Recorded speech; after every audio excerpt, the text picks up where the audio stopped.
오늘 우리에게 주신 하나님 말씀 보겠습니다. 오늘 우리에게 주시는 하나님의 말씀은 마가복음 10장 32절로 34절의 말씀 우리 같이 보겠습니다.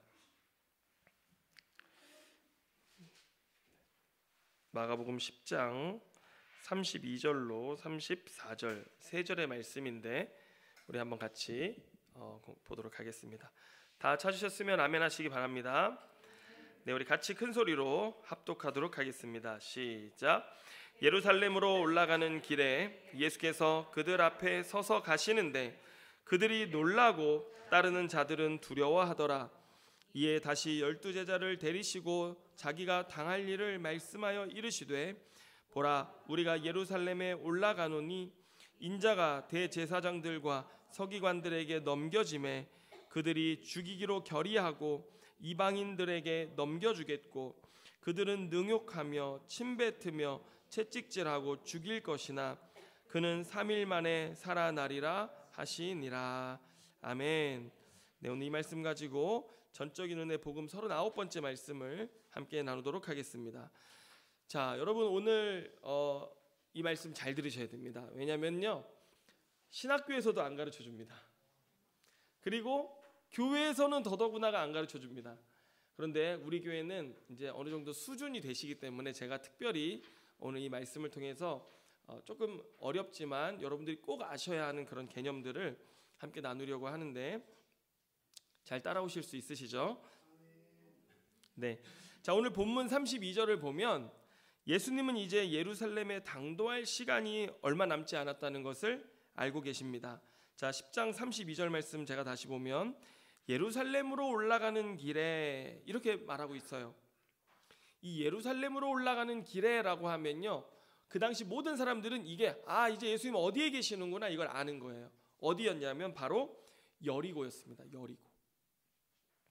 이 예루살렘은 여리고에서 몇 킬로 정도 떨어져 있냐면 32킬로 정도 떨어져 있는 가까운 곳입니다.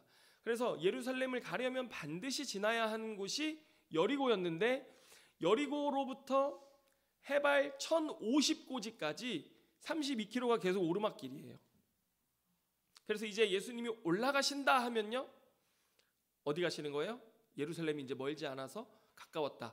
예루살렘에서 내려간다 하면 어디로 가는 거예요? 여리고로 가는 겁니다. 예, 여러분 성경 지식을 잘 알아두시길 바랍니다. 자, 따라서 이제 제자들의 입장에서는 예수님께서 예루살렘에 입성하셔서 왕의 자리에 오르시고 정말 그 왕의 통치를 이루실 그것들을 생각하면서 이제 시간이 얼마 남지 않았구나, 제자들도 알았던 것이죠. 그런데 한편으로 예수님께서는 예루살렘 성에 도착하면 어떤 일이 일어날 것인지 예수님의 순환에 대해서 벌써 2차례나 예고하셨습니다. 그곳에 가면 자기가 죽임을 당할 것이다 라고 이야기를 하셨기 때문에 지금 제자들이 어떤 반응을 하고 있어요? 제자들이 놀라고 또 그 외에 많은 따르는 자들도 두려워하였다라고 이야기를 하고 있습니다. 자, 그런데 예수님을 보세요. 오늘 예수님 자신도 이 예루살렘으로 가면 어떤 일을 겪게 될지 아시잖아요. 너무나 잘 아시잖아요. 제자들도 두려워하고 떨며 놀라지만 예수님 자신도 인간의 몸을 입고 오셔서 그 길이 쉽지 않은 길이라는 것, 감당하기 어려운 짐이라는 것을 알고 계셨습니다. 그런데 보세요, 예수님의 걸음이 어떻습니까? 예수님 어떻게 그 길을 걸어가고 계세요? 제자들 앞서가고 계신다라고 말씀하고 있는 것입니다. 할렐루야. 여러분, 이런 사실을 통해서 볼 때 예수님은 우리에게 무엇이 되어주시는 거예요? 그 길을 감에 있어서 우리들의 본이 되어주시고 모범이 되어주신다라고 하는 것입니다. 여러분, 그런데 주님은 그 길을 아주 주저함 없이 우리보다 앞서서, 제자들보다 앞서서 걸어가셨는데요. 자, 여러분, 지난 시간 복습입니다. 지난주 말씀을 잘 들으셨는지 한번 제가 복습을 해보겠습니다. 제가 지난주에 영생의 뜻이 뭐라고 했습니까? 자, 옆에 계신 분과 잠깐 20초 동안 한번 서로 10초씩 한번 나눠보시길 바랍니다. 시작.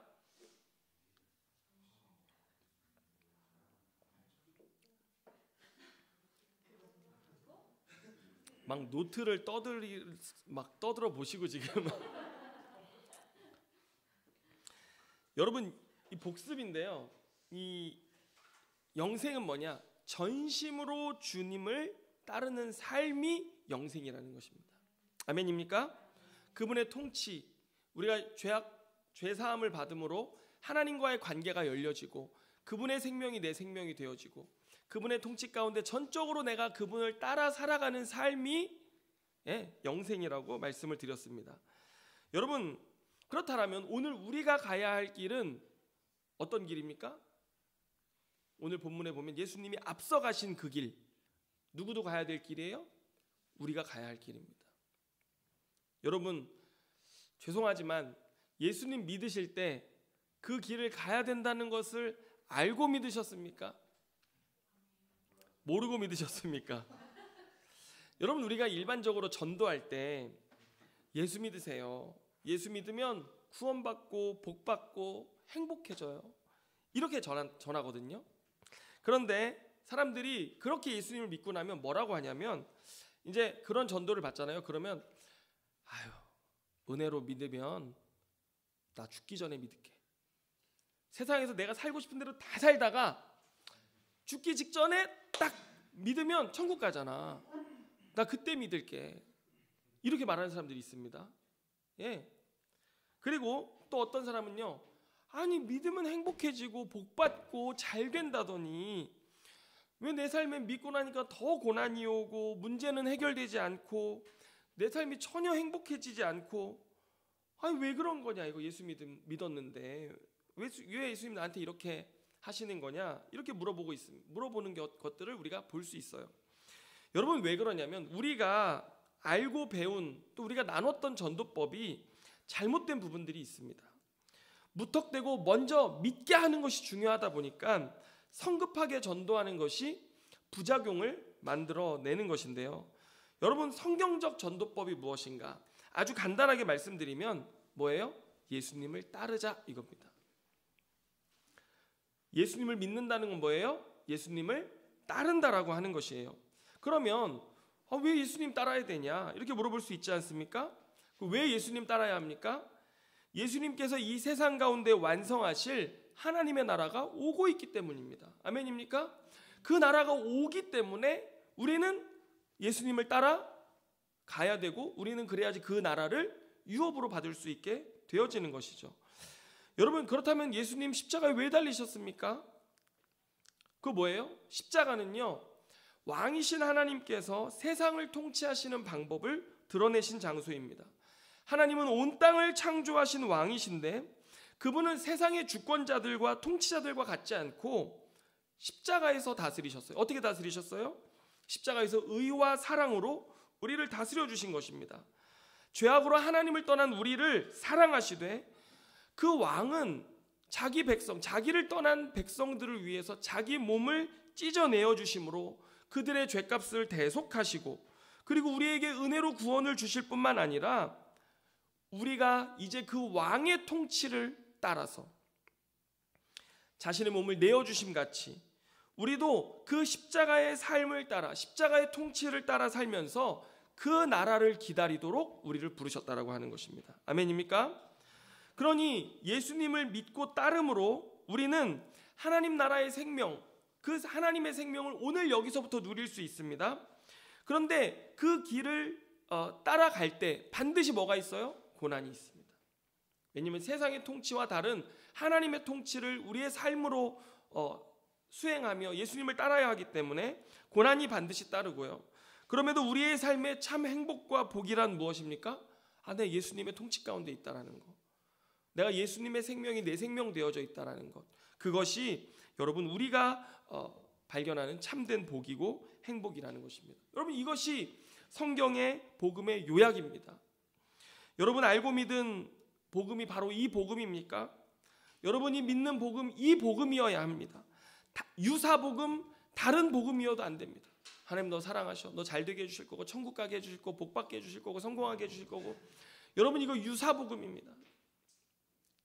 여러분, 진짜 복음 무엇입니까? 예수님을 따르는 삶입니다.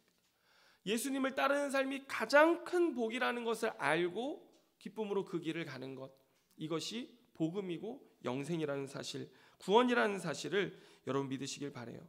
그런데 오늘 본문에 앞서 가신 예수님은 오늘 우리에게도 그 복음의 길, 그 구원의 길이 어떤 길이고 어떻게 가야 하는 길인지 앞서가시며 우리의 삶을 인도하여 주시는 분이라고 하는 것입니다. 아멘입니까?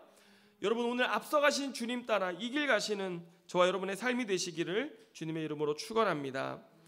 자, 그래서 주님은 이제 제자들에게 말씀하시는데요. 33절을 보시면, 보라, 우리가 예루살렘에 올라가노니 인자가 대제사장들과 서기관들에게 넘겨짐에 그들이 죽이기로 결의하고 이방인들에게 넘겨주겠고, 이렇게 말씀하십니다. 자, 오늘 이제 신학교에서도 안 가르쳐주고 교회에서도 안 가르쳐주는 바로 인자라는 개념에 대해서 우리가 함께 이 의미를 좀 살펴보도록 하겠습니다. 이제 우리가 다니엘서로 가볼 건데요. 자, 여러분, 다니엘서 7장으로 한번 가보도록 하겠습니다. 한번 찾아보세요.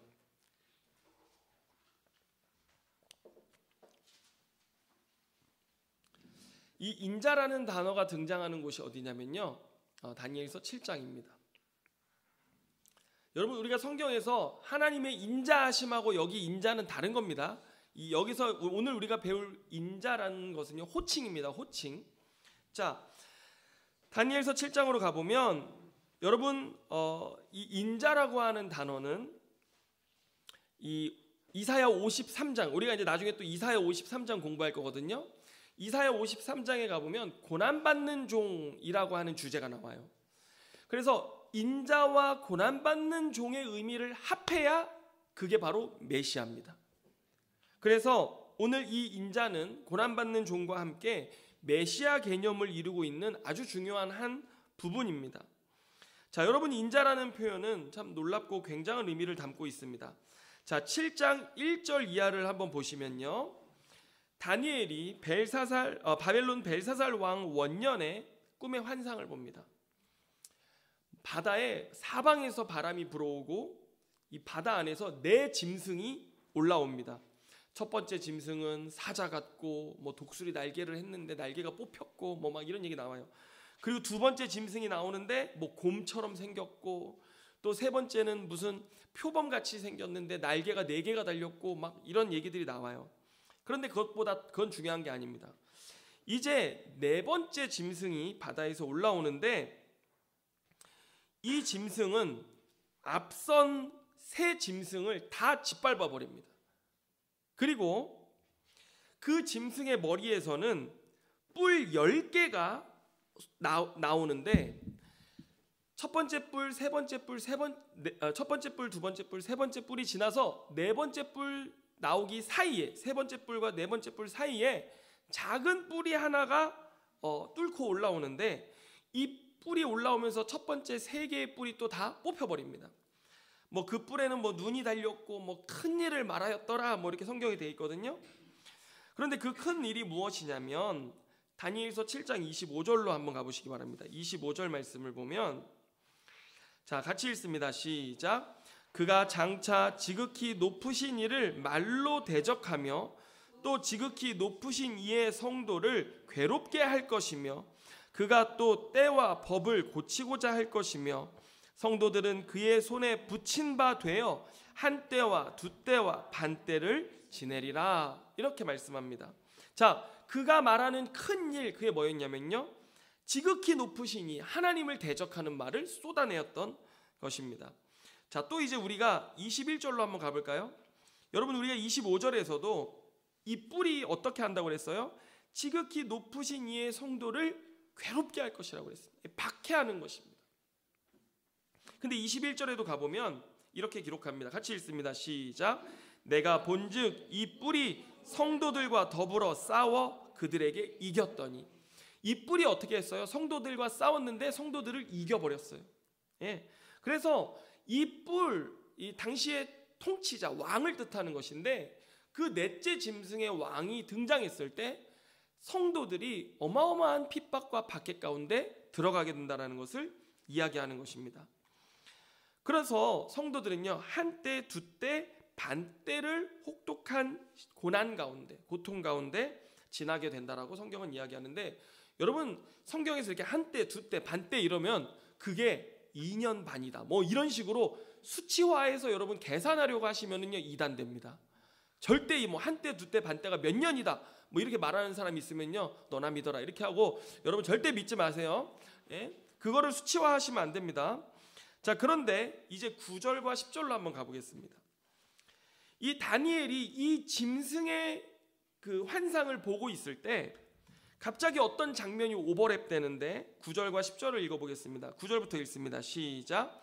내가 보니 왕좌가 놓이고 옛적부터 항상 계신 이가 좌정하셨는데 그의 옷은 희기가 눈 같고 그의 머리털은 깨끗한 양의 털 같고 그의 보좌는 불꽃이요 그의 바퀴는 타오르는 불이며 불이 강처럼 흘러 그의 앞에서 나오며 그를 섬기는 자는 천천히요 그 앞에서 모셔 선 자는 만만이며 심판을 베푸는데 책들이 펴 놓였더라. 아멘. 여러분, 그 넷째 짐승이 막 세상을 호령하고 성도들을 박해하고 통치하는 그 상황 속에 갑자기 하나님의 보좌가 이 땅에 놓여지기 시작합니다. 그리고 하나님이 거기에 탁 앉으시는 거예요. 여러분, 이게 뭐냐면요, 왕이 통치하는 장면이고요, 또 다른 표현은 법정의 장면입니다. 하나님이 하나님의 법정을 탁 여신 거예요. 그리고 여기 보면요, 하나님이 막 빛이 나고 불이 콸콸 쏟아져 나오고 그 앞에 천천만만의 신하들이 서 있고 막 이런 거 나오잖아요. 심판의 책이 펴지고, 이게 뭐냐면요, 하나님이 얼마나 위대한 분이신지, 하나님의 위엄, 하나님의 영광, 그리고 지금 이런 하나님의 영광은 뭘 뜻하는 것이냐면 하나님이 눈빛만 가르쳐도 이 천천만만의 하나님을 섬기는 자들이 그 짐승을 즉결 처분할 수 있는 그런 심판의 현장이라는 것을 설명하고 있는 것이거든요. 자, 그러자 어떤 일이 일어나는가? 11절 보세요. 11절 같이 읽습니다. 시작. 그때에 내가 작은 뿔이 말하는 큰 목소리로 말미암아 주목하여 보는 사이에 짐승이 죽임을 당하고 그의 시체가 상한 바 되어 타오르는 불에 던져졌으며, 여러분, 그 넷째 짐승이요, 그새 죽임을 당했습니다. 하나님 앞에 패한 것이죠. 그리고 그 시체는 타오르는 불에 던져졌다라고 이야기하면서 성경은 이 넷째 짐승의 결말이 어떠할 것을 보여줍니다. 자, 그런데 이제 13절 14절로 한번 가보겠습니다. 여러분 잘 따라오고 계시죠? 자, 13절 14절 한번 읽습니다. 시작. 내가 또 밤 환상 중에 보니 인자 같은 이가 하늘 구름을 타고 와서 옛적부터 항상 계신 이에게 나아가 그 앞으로 인도되매 그에게 권세와 영광과 나라를 주고 모든 백성과 나라들과 다른 언어를 말하는 모든 자들이 그를 섬기게 하였으니 그의 권세는 소멸되지 아니하는 영원한 권세요 그의 나라는 멸망하지 아니할 것이니라. 여러분 보세요. 13절에 보면요, 드디어 인자 같은 이가 구름을 타고 등장합니다. 여러분, 매우 이상한 표현인데요. 자, 앞서 네 가지 짐승에 대한 표현도 보면요, 4절부터 6절에 뭐라고 나왔어요? 사자와 같고 곰과 같고 뭐 표범 같고 이렇게 뭐뭐 같다라고 이야기를 합니다. 그런데 그들은 결국 뭐였어요? 짐승이었어요. 그런데 여기 보면 인자 같은 이라고 했습니다. 이거 인자라는 말은요, 단순히 사람이라는 뜻입니다. 사람 같은 분, 이렇게 이해하시면 됩니다. 나타나셨어요. 그런데 사람 같은 분인데 뭘 타고 오셨어요? 구름을 타고 오셨습니다. 여러분, 여기 구름을 탔다라고 하는 것은요, 성경에 하나님이 오실 때, 임하실 때 나타나는 표현이에요. 그러니까 인자 같은 이가 구름을 탔다는 것은 그분의 정체가 뭐라는 거예요? 하나님이라는 뜻입니다. 예. 자, 그런데 그분은 하나님 같은 사람이라는 거예요. 그가 옛적부터 계신 분에게 나아가서, 근데 이 옛적부터 계신 분 누구예요? 하나님이시죠. 예. 그랬더니 하나님이 14절에 그 인자 같은 이에게 무엇을 주냐면 권세와 영광과 나라를 줬다. 이건 통치권입니다. 통치권을 주고 모든 백성들과 나라들이 그를 섬기게 합니다. 그런데 그분의 통치의 권세는 끝이 없는 영원한 권세, 그 나라는 멸망하지 아니하는 나라, 영원한 나라라고 성경은 이야기합니다. 여러분, 이 장면이 뭐냐면요, 하나님의 나라에 왕으로 인자 같은 이가 이제 그 대관식을 하는 거예요. 왕으로 즉위하는 것을 설명하는 것입니다. 인자 같은 이가 하나님 나라의 영원한 통치자로 앉으시는 것, 그 보좌에 앉으시는 것, 왕으로 즉위하는 것이 바로 이 표현인데, 다시 말하면 하나님과 인자 같은 이가 이 포악한 넷째 짐승을 죽이고 영원히 다스리시는 하나님의 나라를 세우시는 것을 뜻하는 장면이라는 것입니다. 여러분 이해되십니까? 자, 그런데 이제 중요합니다. 이 인자 같은 이가 우리가 아는 예수님이신 거예요. 그 예수님 자기를 인자라고 표현하신 거거든요. 그런데 오늘 다니엘서에 보면요, 이 인자 같은 이라는 뜻에 예수님만 들어있지 않습니다. 이중적 의미가 들어가 있어요. 여러분 저 따라와 보세요. 14절과 18절을 같이 한번 보세요. 14절 맨 처음에 보면 그에게, 인자시죠, 인자에게 권세와 영광과 나라를 주고라고 얘기합니다. 다시 이건 누굴 가리키는 거예요? 하나님의 아들이신 예수 그리스도를 가리키는 것인데, 예수 그리스도에게 세상에 대한 영원한 통치권을 받았어요. 그런데 똑같은 표현이 18절에 나오는데, 여러분 제가 성경에 똑같은 표현이 2번 반복되는데 단어가 다른 단어면 그 단어는 어떤 단어라고 그랬어요? 동의어라고 그랬습니다. 이게 성경을 연구하는 방법입니다. 거기에는 인자 같은 이가 뭘로 바뀌어져 나오냐면 지극히 높으신 이의 성도들이 그 나라를 얻는다라고 이야기합니다. 그 나라들을 성도들이 받아 영원히 통치하는 장면이 나오는 것입니다. 거기 뭐라고 그래요? 18절에 그 누림이 영원하고 영원하고 영원하리라. 인자가 영원히 통치하시는 것처럼 그 성도들도 인자와 함께 영원히 통치하는 그림을 보여주는 거예요. 그래서 이 인자 같은 이 안에는 누가 포함되어져 있는 거예요? 거룩한 성도들인 우리가 포함되어져 있는 것입니다. 반대로 이 인자가 가리키는 건 무엇이냐? 이 거룩한 성도들인 우리를 대표하시는 분, 그분이 인자시라고 하는 것입니다. 그래서 하나님과 인자 같은 이가 함께 이 땅에 좌정하사 왕으로 즉위하시고 네 번째 짐승을 물리치시고, 그런데 이 물리치시는 승리 가운데는 누가 포함되어져 있는 거예요? 오늘 믿고 주님을 따르는 제자들, 오늘 우리 성도들이 포함되어져 있다라고 하는 것입니다.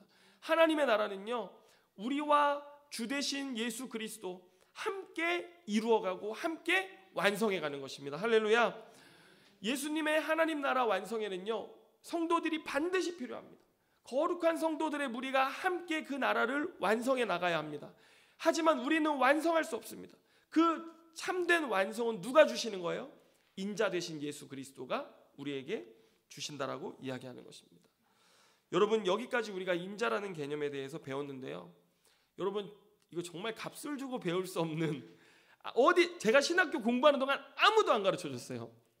그리고 교회에서 한 번도 들어본 적이 없어요. 제가 가르쳐 드린 겁니다, 여러분. 이게 엄청난 지식이 되시는 겁니다. 정말 여기까지 따라오느라 수고가 많으셨는데요. 자, 이제 이 개념을 우리가 본문하고 연결해 보겠습니다. 마가복음 10장 33절을 다시 보시면, 보라, 우리가 예루살렘에 올라가노니 인자가 대제사장들과 서기관들에게 넘겨짐에 그들이 죽이기로 결의하고 이방인들에게 넘겨주겠고. 여러분 여기 보세요. 예수님 뭐라고 해요? 우리가 올라간다 이야기합니다. 우리가. 예수님만 올라가시는 거예요? 아니에요.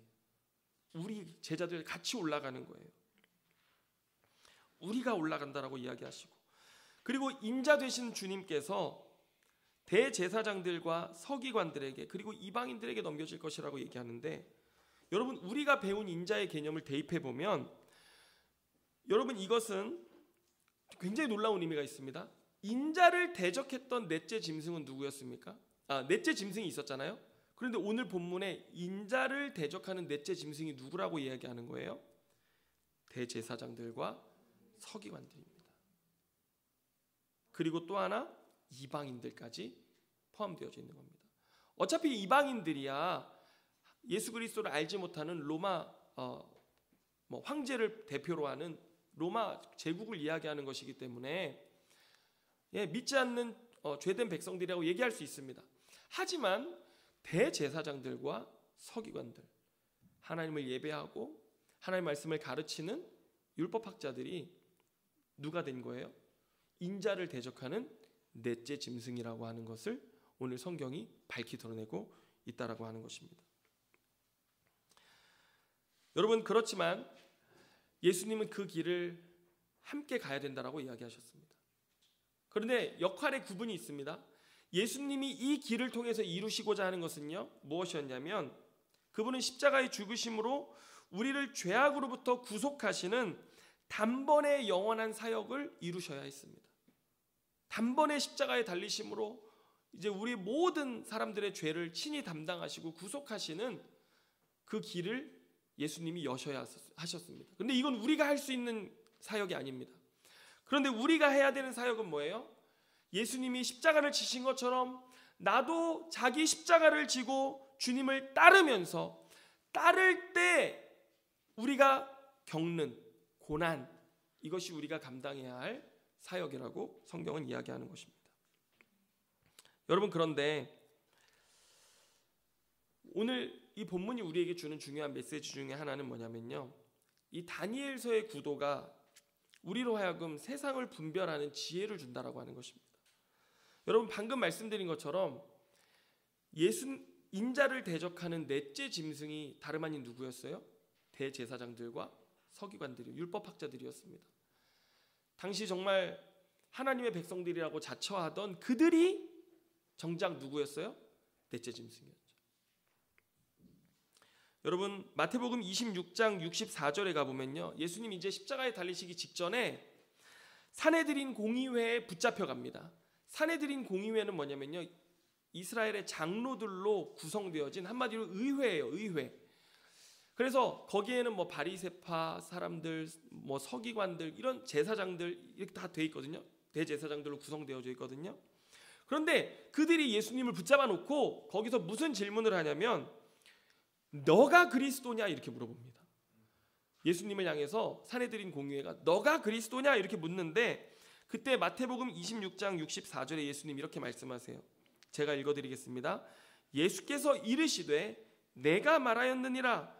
그러나 내가 너희에게 이르노니 이후에 인자가 권능의 우편에 앉아 있는 것과 하늘 구름을 타고 오는 것을 너희가 보리라 하시니. 지금 인자이신 예수님을 앞에 두고 이 산헤드린 공의회가 뭘 하냐면요, 온갖 거짓 증인들을 데려다가 거짓 증언을 하고 예수님 앞에 침뱉고 모욕하고 주먹과 손바닥으로 예수님을 치고 폭력을 행하는 이 일들을 지금 누가 하고 있는 거예요? 산헤드린 공의회, 대제사장을 필두로 한 이스라엘 최고 지도자들이 그 일을 행하고 있었다는 것입니다. 하나님의 백성들을 올바로 인도해야 할 종교 지도자가 다름 아닌 네 번째 짐승이었다라고 성경은 가르치고 있는 것입니다. 그래서 예수님 뭐라고 그래요? 장차 종말에 예수님께서 하늘 구름을 타고 다시 오실 것인데 그때 온 세상의 주로 등극하실 때 바로 너희들이 심판을 받게 될 것이다 라고 말씀하고 계시는 것입니다. 여러분, 역사 속에는 수많은 넷째 짐승에 속한 자들이 등장해서 참된 그리스도인들을 핍박했습니다. 여러분, 그거 아세요? 유대인들도 이 본문을 알거든요.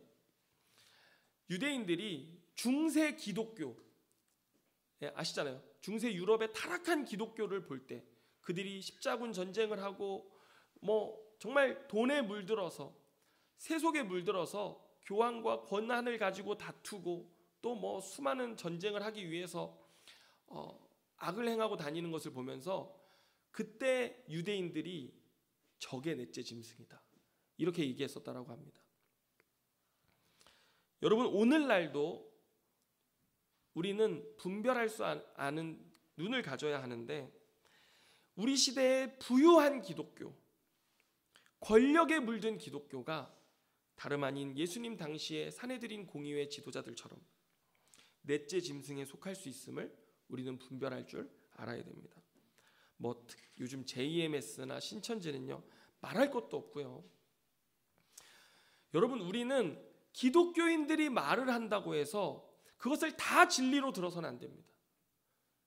유명한 기독교 지도자들이 하는 이야기라고 그것들을 다 진리로 들어서는 안 됩니다. 우리는 뭘 봐야 돼요? 그들의 행함을 봐야 됩니다.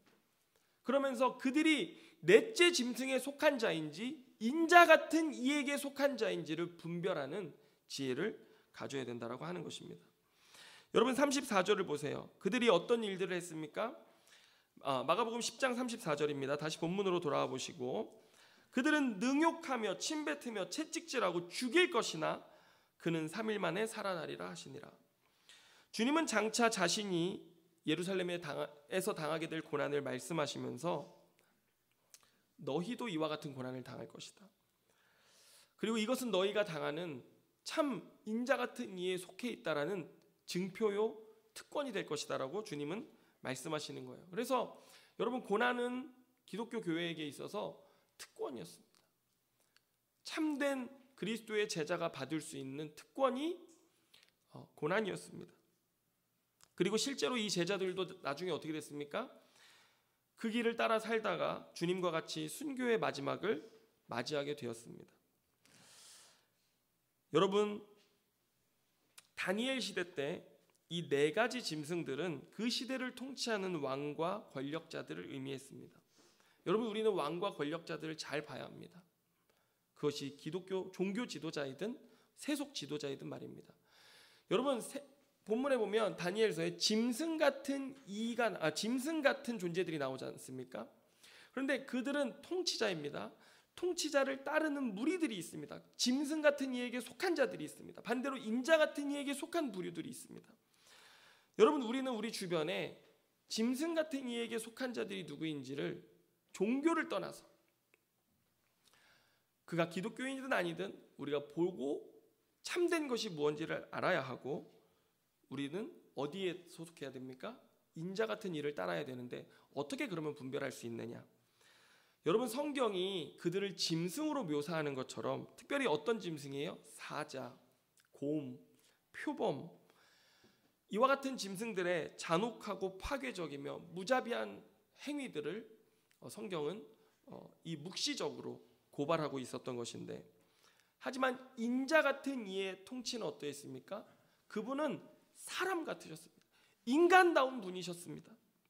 그래서 우리가 예수 그리스도의 삶으로부터 보는 것처럼 인자 같은 그분의 통치는 사람을 사랑하고 긍휼히 여기고 돌보고 의를 행하는 통치였다라고 하는 것입니다.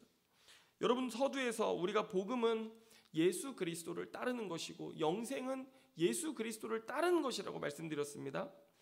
여러분, 예수님 당시에 로마 황제의 통치는요, 군사적인 힘으로 평화를 이루는 힘의 평화였습니다. 힘으로 억눌러 평화를 만드는 것이었죠. 그런데 예수님은 그런 로마 황제가 다스리는 세상 한가운데서 보란듯이 자기의 보좌를 십자가 위에 앉혀 세우시고 자기의 보좌를 세우시고 어떻게 통치하셨습니까? 모든 자기가 창조한 백성들을 위해서 힘이 아닌 나를 찢어내어 주시는 희생과 사랑으로 그들을 죄악 가운데서 구원하시고자 자신의 삶을 내어주시는 그러한 왕의 통치를 우리에게 보여주셨습니다. 여러분, 이것이 세상과 다른 예수 그리스도의 통치, 인자의 통치라고 하는 것입니다. 여러분, 이것이 얼마나 아름다운 통치입니까? 우린 세상에서 맛볼 수 없는 통치인 것이죠. 그래서 우리는 인자 같은 이들의 삶을 구별할 수 있습니다. 분명히 구별할 수 있습니다. 그들은 약자들과 소외된 자들을 돌보고 사랑합니다. 권력자들의 앞잡이가 아닌 힘없는 자들의 편이 되어주고 가난한 자들에게 자신들의 것을 나누어주며 의를 위해 희생하는 본을 가진 자들입니다. 여러분, 그래서 이 시대 우리의 눈이 가려져서는 안 됩니다. 우리는 이 시대를 밝히 보고 우리 한 사람 한 사람이 주님의 교회요 지체로서 우리의 삶의 자리에서 인자 같은 일을 따르는 자들로 서 있어야 할 것입니다. 그렇게 살다 보면요, 때로 고난이 오고 박해가 올 수 있습니다. 왜냐하면 세상의 권력자들을 우리가 비판하고 또 우리가 잘못됐다라고 말해야 할 때가 있기 때문이라고 하는 것입니다. 불의한 것에 대해서 불의하다 말하고 약자들의 편이 되어주기 위해서 우리의 삶에 고난이 있을 수 있습니다.